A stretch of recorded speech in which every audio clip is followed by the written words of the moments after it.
It's 11:30 GMT, coming to you live from the Silicon Square here in East Legon. This is MX24 News. My name is Godwin Nambo. Now, in our first story, a group of young men calling themselves the Big Six and believed to be affiliated to the ruling New Patriotic Party in the Northern Region stormed the offices of the National Board for Small-Scale Industries, NBSSI, in Tamale on Tuesday and locked out all workers. They accused the NBSSI officials of giving loans to members of the opposition National Democratic Congress. Our Northern Regional correspondent Edward Ken Zori is live on Zoom to bring us up to speed with what is happening there. Hello, Edward. Edward, can you hear me? Hello. Yes, loud and clear. Wonderful. Edward, what is the situation there now? Good afternoon. It's quite noisy in your background. What is the situation over there now at the NBSSI office? Sorry, come again. I didn't get that. Edward, can you hear me? Yes, I can hear you now. Beautiful. What is the situation over there at the NBSSI office now? Have the workers returned to work? Yes, so I can confirm that work has resumed at the premises now. Currently, I'm at the premises. As you can see, I'm at the Regional Coordinating Council, which houses the NBSSI office as well. So work is underway, I can tell you that. Beautiful. How are the workers feeling? Are they worried? Are they concerned? Are they afraid? Yes, so I spoke to some of them who wouldn't go on record. But they tell me that the incident that happened yesterday has frightened them, actually. So, yes, they are working, but they don't feel safe, even though they share the same premises with the Regional Coordinating Council. So they are afraid for their lives, even though they don't want to go on record on that. But some of them that spoke to me off record say that they don't really feel safe, that they are back to work since nothing has happened. They have not told them whether any arrest has been made or what's the situation like. They have not been updated on any issue. So they feel not safe, even though they are at work, yes. So no arrests have been made so far? Not yet. I spoke earlier with the police PRO, the regional crime officer, actually. When I called him, he introduced myself and told him my mission, why I was calling. He said he would get back to me, and he has not gotten back to me yet. So I'm not sure, and we have not got any update as well, whether any arrest. Okay, now, is the Big Six in any way affiliated to any political party? Do you have any information like that? The group? Yes. Yes, so what we understand is that they are affiliates of the governing New Patriotic gets to say whether it's not true or it's true. But what we picked up yesterday was that they are affiliates of the governing party. And so... Hello, Ken. As it stands now, we take it as they are affiliates of the party. Yes, I'm saying that the party too has not distanced himself from from their action. So as of now, we take it as they are affiliates of the New Patriotic Party. Well, and have you been able to speak with anybody from among the group? Well, so as it stands now, the members of the group have actually been tight-lipped, just like the officials of the NBSSI as well. When I visited the office this morning, even as of now, the director, I'm told, is not within the premises as of now. I called him several times, but he has not been able to answer. And so nobody is just willing to talk to us. Yesterday, when the issue came up, we spoke to the regional security liaison officer, because his office is also actually at where the incident took place. And he confirmed that the incident actually happened, but he was taking steps to meet this youth group so that they could have a discussion and see how best they can solve the issue. But as of now, we have not had any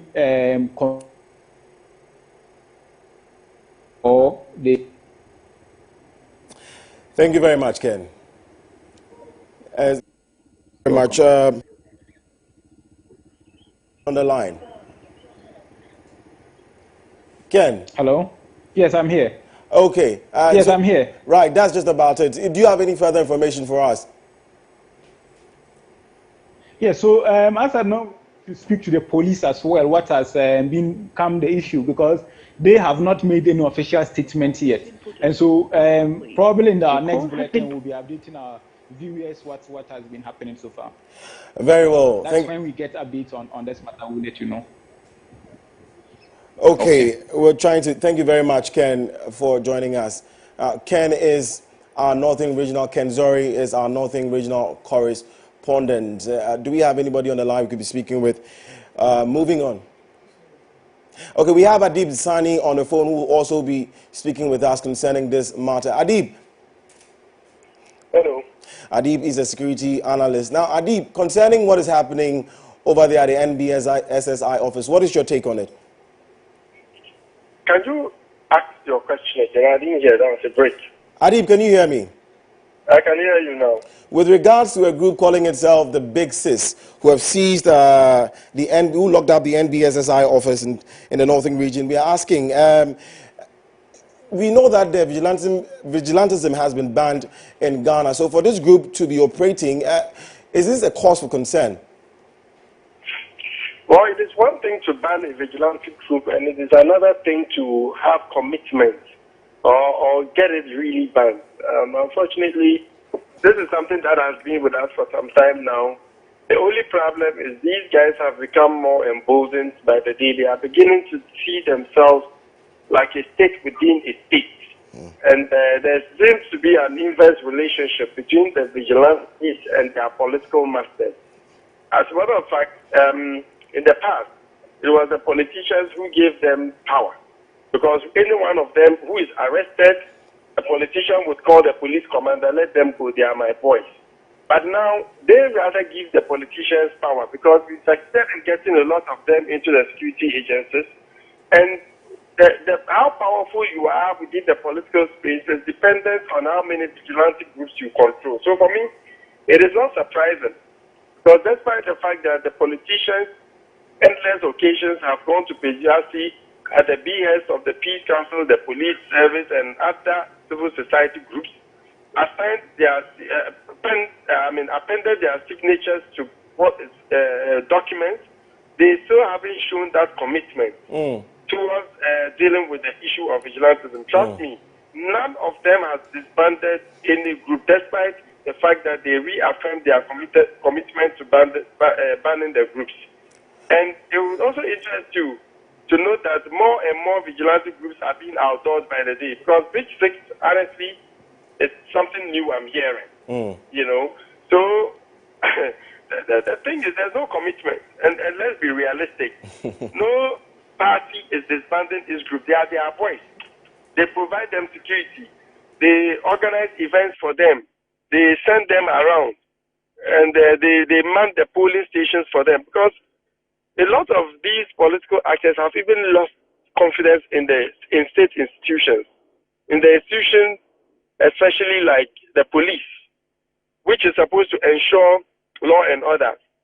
They cannot rely on the police, so they use they use these guys. They employ their services to man the polling stations and cause mayhem left, right, center. So for me, I'll be honest with you, I'm not surprised whatsoever. And trust me, going into the election, we can only expect worse if no action is taken.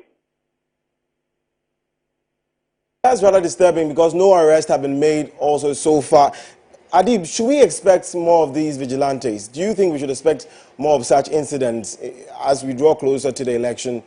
That's exactly my point. We can put worse because there's a serious issue of what's it called? Impunity. They do the wrong things. Nobody does anything. We're all in Ghana when a group of young men besieged the Temaside of the toll booth and kicked out the workers, hijacked it, and nobody did anything about it. Kumasi, they besieged the court premises, released their own who were on trial. Nobody did anything. They attacked their very own security coordinator for the region. Nobody did anything. So there's a cycle of a culture of impunity, and that is what is feeding into. That is what is oiling that cycle of violence. And but the fear is now they are armed. And the worst case scenario, they pick up arms against state authorities, because if they are able to pick up arms against their very own, they can pick up arms against anybody. Because, like I said, they are beginning to see themselves like a state within the state. They have a sense of entitlement. And I don't blame anyone. It's the politicians who created this monster, and it is coming to bite. Well, thank you very much, Adib Sani. Adib Sani is a security analyst speaking with us concerning a group calling itself the Big Six that seized the NVSSI office in the Northern region. Now, moving on, some women's rights advocates have tagged politicians as opportunists after the wife of a murdered Infantimana MP ASP Ophelia Hayford was selected by the New Patriotic Party as her husband's replacement for the December parliamentary elections. Now, the MP, Kokwanta Hayford, was murdered in a highway robbery attack last week. Following his death, the NPP on Tuesday invoked a provision in the constitutional instrument 127, which allows for the selection of a replacement of a nominee in 10 days in the event of death of the candidate. Now, on the back of this, Shemima Muslim said, though women lack representation in parliament, it is not right for women to be selected on the basis of sympathy. And we move on to a related story. Member of Parliament for Fomena in the Ashanti region, Andrew Amakwesiama, may no longer be in the August House as the New Patriotic Party, NPP, has served notice to Parliament seeking his expulsion. This was contained in a statement signed by General Secretary of the party, John Boydu, who says Honorable Isiama, by his decision to contest as an independent candidate in the forthcoming election, has forfeited his seat. Mr. Boydu cited Article 97, Clause 1G of the 1992 Constitution that states, and I quote, "A member of Parliament shall vacate his seat in Parliament if he leaves the party of which he was a member at the time of his election to Parliament to join another party or seeks to remain in Parliament as an independent member." Also, the NPP has based on Article 3, Clause 9 of the party's Constitution that says, any member who decided to file as an independent parliamentary candidate in an upcoming election has automatically forfeited their membership, sent a release in that vein. We'll be speaking with Dr. Rashid Dramani, who is an expert in parliamentary affairs. He's joining us live on Zoom. Doc, if you can hear me, please.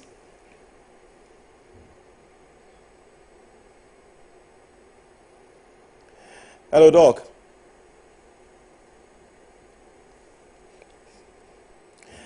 Yes, I can hear you. Okay, we have Doc on now. Good morning from us over here, Doc. Concerning this matter, what do you think is the fate of the MP? How does this work? Hello? Doc, can you hear me?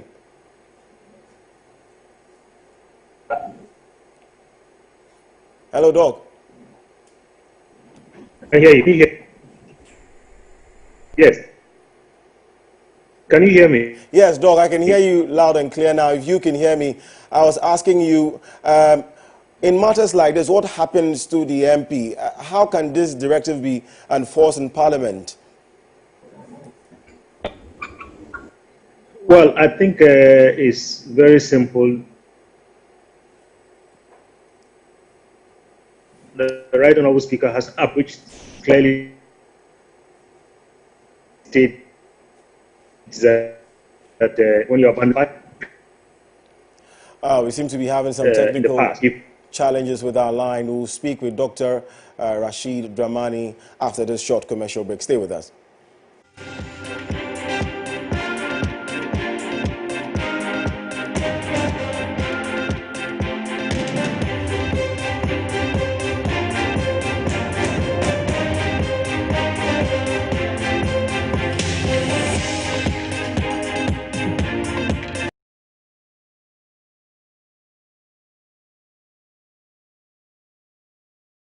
Shop online, get free swipes, and enjoy greater security with a card that turns banking on its head. That's Africanacity. That's ABSA.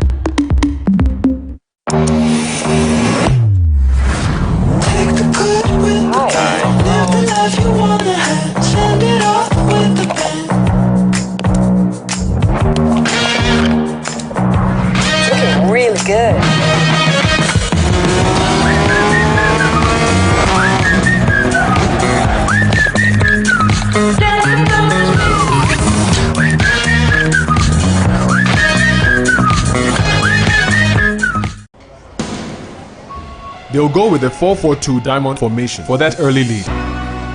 An early goal will settle the nerves. Their away team has been in bad form. They will feel the pressure. The home sides kept 2 clean sheets in a row. It's all about momentum. Who will have the stamina to last the 90 minutes? Their star striker is suspended. They've got no kappa. The marking will be tight. This will be won or lost in the midfield. This is why I bet. This is why I bet. This is why I bet. Betway, for the love of the game.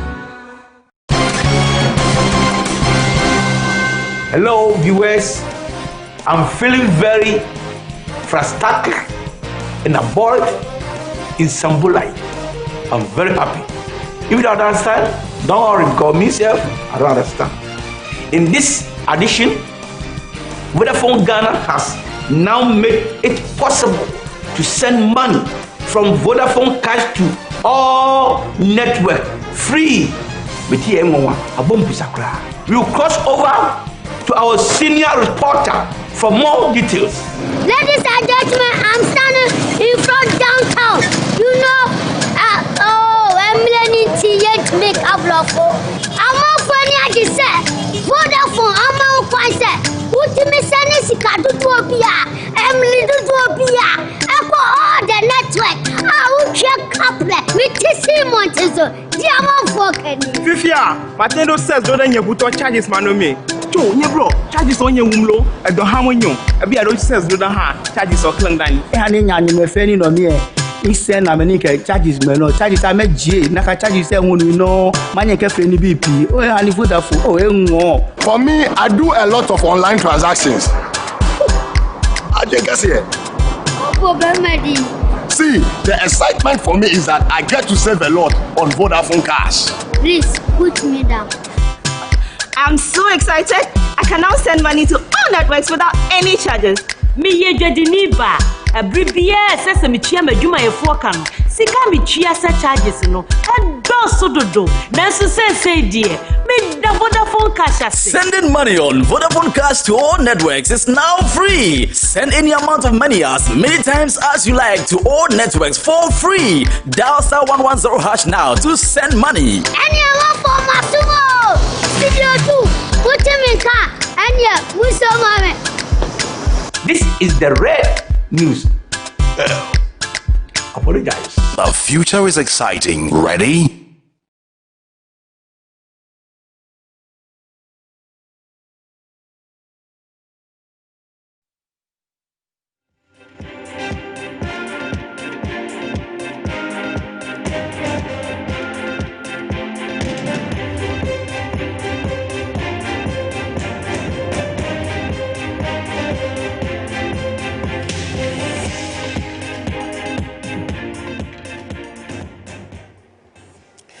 And welcome back to MX24 News, coming to you live from the Silicon Square here in East Legon. My name is Godwin Nambo. Let's move on now. Government has taken urgent steps to augment the security of parliamentarians as it is set to deploy 200 police personnel to protect members of parliament.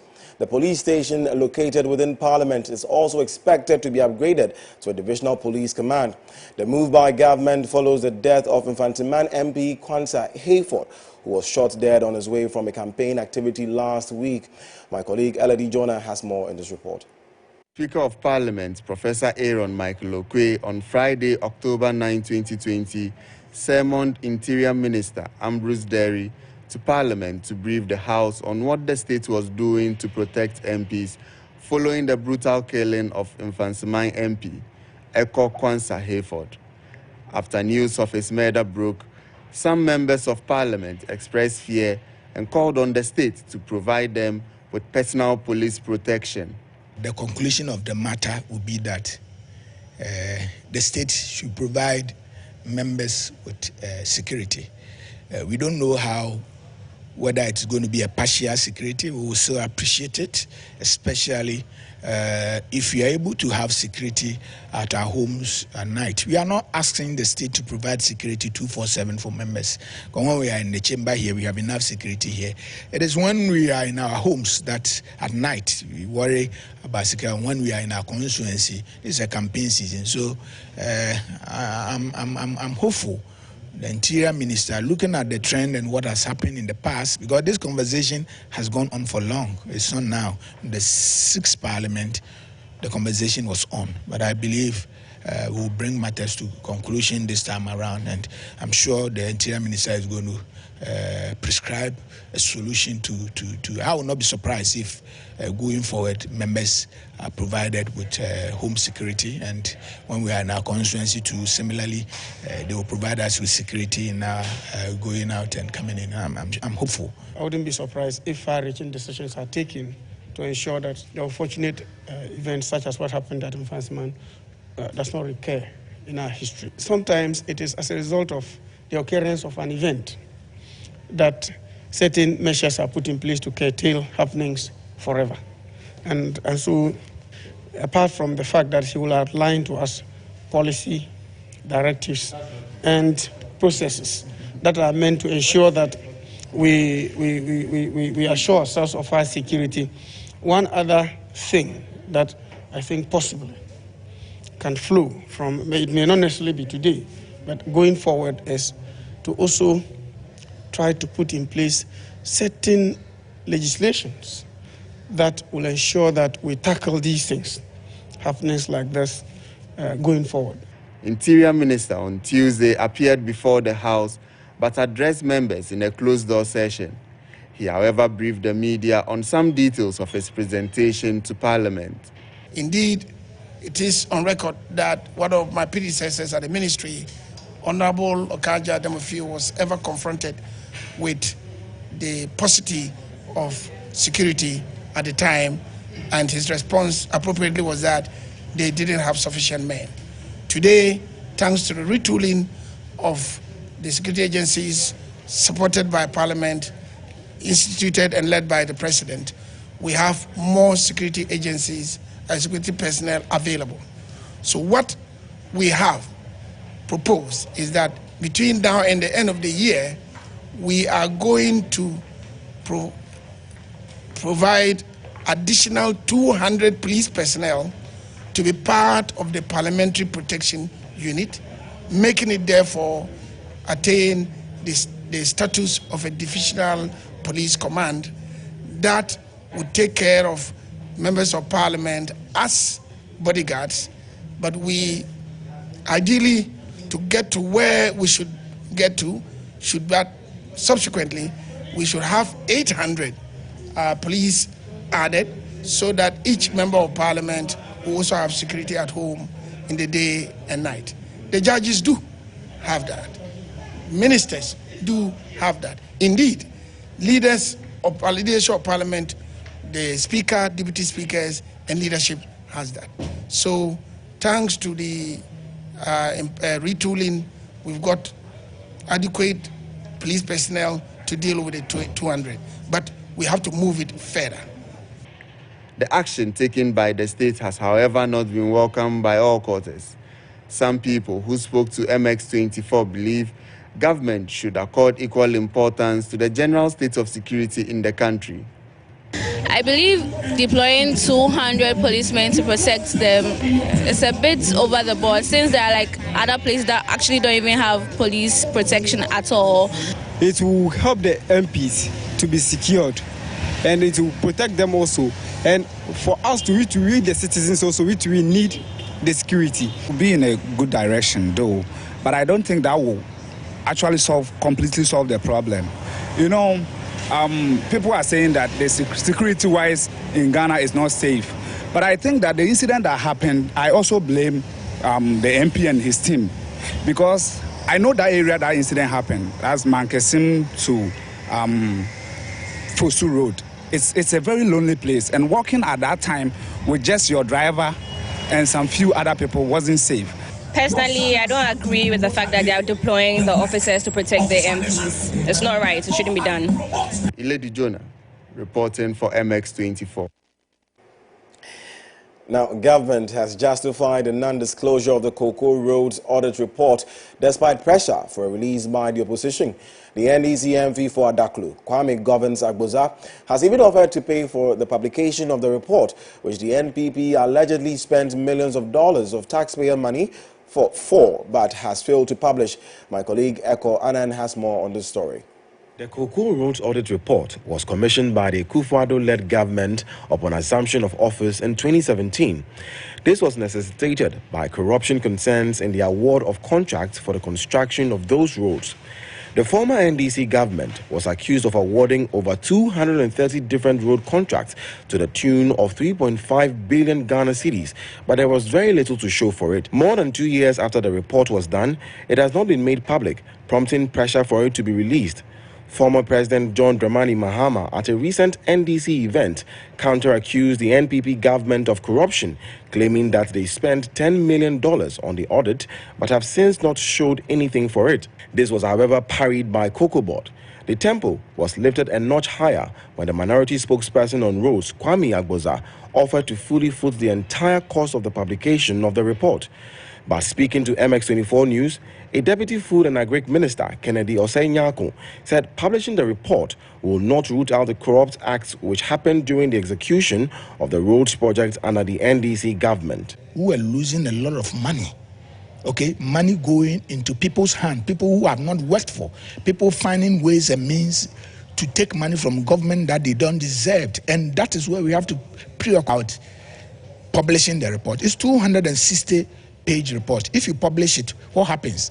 Will those people return the money, or those contracts that we have terminated and re-award, are they going to bring it back? Or Mr. Nyako also mentioned an instance where the cost of one of the said road projects was inflated. It is through this audit report, doing this cost for money assessment, that we were able to ascertain there is one project. Okay, the project name is Prisia Samra Boy Road. I will not mention the contractor's name, but his project cost, the cost of the project, per our analysis and everything that the expert have put, was inflated by 121.85%. The cost of the project. These are just one of them. I can give you instances of road that mention names of roads that their variation were more than the cost, the initial cost of the project. Who award a contract and say that, okay, this contract is 10 cedis, go and do it. Then the person will come that I have brought a variation or that which is the same as 10 cedis or sometimes even 20 cedis, making 30 cedis. Does that make sense? The Cocoa Roads Audit Report was commissioned